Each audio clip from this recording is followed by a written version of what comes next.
आलसी चौवन के अंत में नाइटिंगेल को युद्ध सचिव से एक पत्र मिला जिसमें युद्ध स्थल पर घायल सैनिकों की देखभाल के लिए नर्सों की एक टीम गठित करने की बात कही गई थी।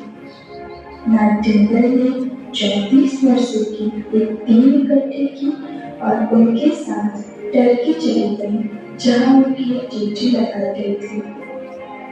जब वे टर्की पहुंचे तो भीड़-भाड़ और अस्वच्छता वाले अस्पतालों को देखकर हैरान रह गए।